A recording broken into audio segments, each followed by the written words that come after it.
A scream tore through the dark night. A scream, not human. At the edge of the great African river, a young hunter had just dropped his spear. His hands trembled, his eyes fixed on the water that rippled under the moonlight. And suddenly, she rose from the depths, a creature no elder had ever dared to name. Her hair like black waves, her eyes shining and dangerous, her body half woman, half fish. The legend was true.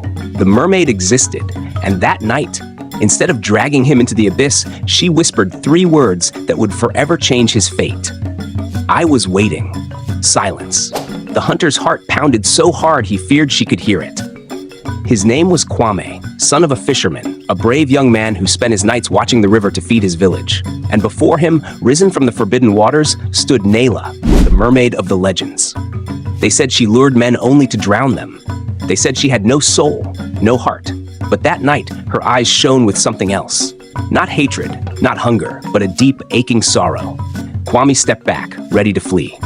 But Nayla moved closer, her voice echoing like a soft, sorrowful melody. Do not be afraid, she whispered. Why? Why were you waiting for me? Stammered Kwamé. The mermaid lifted her gaze to the moon. Because only you can break my curse. Thus began a forbidden story. Kwamé returned to the river every night. He should have run away, but his heart kept leading him back. Nayla spoke to him of her world, of the silent depths where she lived as a prisoner. She sang him forgotten songs, melodies that made the waters and the stars tremble. And he, a simple hunter, discovered what no man had ever known, the love of a creature everyone feared. But that love was impossible. The village began to notice Kwame's absences. His father worried. The elders warned him, never go near the river at night, or you will never return. Kwamé listened, but he only heard Nayla's voice. One night, Nayla wept. Her tears glittered like pearls. If your people discover our secret, they will drive me away, or they will kill you. I will never let them, Kwamé replied. But deep inside, he knew their worlds could never unite. A man cannot live in the water. A mermaid cannot survive on land. And yet, their love grew. Days passed. So did the suspicions.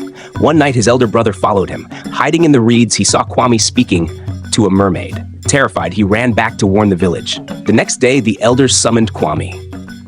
We know what you are doing. You betray your blood. The mermaids have been our enemies for centuries. They swallowed our boats, took our sons and husbands. If you continue, you will no longer be one of us. Kwamé lowered his eyes, but his heart screamed Nayla's name. That night, he returned to the river. She was waiting, her eyes full of fear. They know, he whispered. Then run away with me, she said. Dive into the waters, and I will take you far away. Kwamé hesitated. The water reflected his face and hers. An impossible choice. Jump and lose his family forever. Stay and lose the love of his life.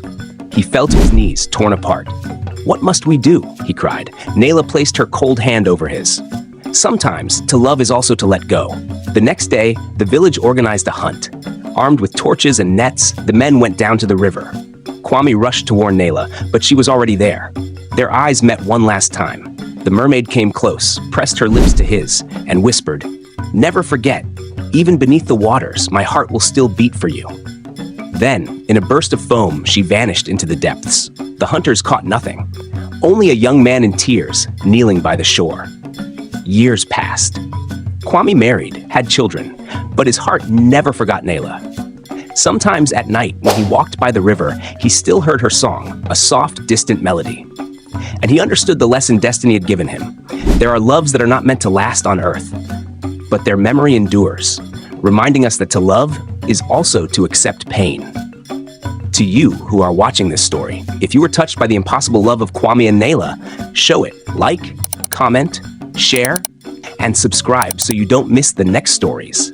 Because love, even the most forbidden, deserves to be told.